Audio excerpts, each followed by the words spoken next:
Just to let you guys know, we got studies for osteoarthritis of the knee. We've got studies for diabetes. We've got studies for obesity. We have studies for depression, Alzheimer's, and various skin conditions. So let us know if interested. Text 949-415-6256. Here's the interview. Hello, Yuma Clinical Trials. How's it going? So the team got basic life support training, and we've got Alex from Southwestern Arizona Safety. He was teaching us basic life support today, and we all on the Yuma Clinical Trials team did the class, and we were pretty much just here to introduce him and how he got into BSL training, and we'll go from there. Yeah, Katie's going to ask a few questions, and then we're going to check out what the team does and how they got started in training and why it's so important. Pretty much you can just introduce yourself and then kind of explain like how you got into this. Like you said you were a firefighter before, and just go from there. Yeah, my name's Alex Urzua. I'm with Southwest Arizona Safety. 2001, I started my firefighter EMT career for the city of Somerton Cocopah Fire Department. And when I started, they kind of assigned for me to be one of their CPR instructors. When I left that department to go work for another department, Yuma Fire Department, we were doing a lot of certifications here in Yuma County. The city of Somerton was. So what ended up happening is a hole was created in the community, and most people knew me. So when they would find me somewhere, they'd be like, "Hey, Alex, I need the course." So we eventually went private. Yeah. We went private on this. I retired about a year ago as a paramedic firefighter, and I do flight medic now. But we're still involved with this company. We're still teaching here in Yuma County. Yeah, that's awesome. My mom's actually a paramedic in Kansas City, so she likes it. She's a nurse up there, but yeah. So pretty much, if you want to explain like what you use and what all the equipment is, and so if there's something that if there's something that's very important for the community to know, is what to do in cardiac arrest, and it's pretty straightforward. Activate 911. You can keep it very simple. Tap and shout and check if the victim is breathing. We're going with like basic recommendations. If they're not breathing, we got to call 911 and we got to use a defibrillator. So out in the public area, you will find AEDs. This is an AED trainer, but it's very similar to a real one. The only thing you have to do is turn it on.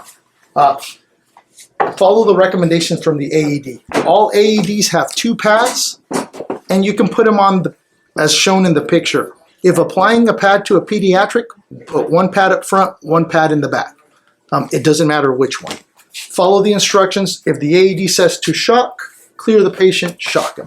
If the AED says begin CPR, begin CPR. And the current guideline, the recommendation is 30 compressions followed by 2 breaths. You're going to do 30 compressions. You're going to open the airway and deliver 2 breaths if you're willing to do the breaths. If you're not willing to do the breaths, continue with compressions. Also pay attention to the AED cabinets. A lot of them have Narcan in there just in case it's an opiate overdose. It's a really common problem in our community. And the nice thing about Narcan, if you give it to somebody who doesn't need it, nothing happens. awesome. You want to explain the little baby? Oh, the little baby. Same thing, same ratio. 30 compressions. Open the airway. Deliver 2 breaths. The big emergency, or probably the 2 most common causes of cardiac arrest for small children here in Yuma County have been drowning in car accidents. So prevention is the key on these 2 emergencies. Pediatrics really don't have cardiac events. It's very rare, but it's they will need the breaths. When doing CPR on an infant or a pediatric, they need the breaths. 30 compressions, 2 breaths. The reason why you got into this, you retired EMT. Can you kind of give us a little bit of the reasons as to why you decided to start this company and this training? This company was started in 2005, and the reason why there was a hole in this community where people needed the training, and the training, there are options where you can take the training, but every option pretty much focuses on their employees.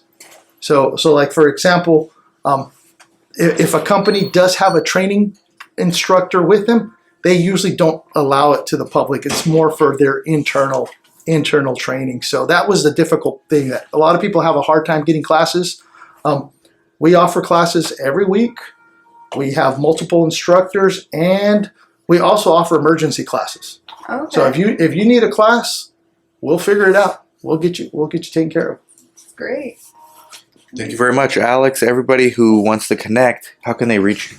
Oh, the best way to connect is going to be my email. It's going to be attached to the link, and the email is swazsafety@gmail.com. I'm also available on my cell phone, 928-246-8040. You could call or text me. Thank you very much. A very great service for Yuma. Take care, everybody.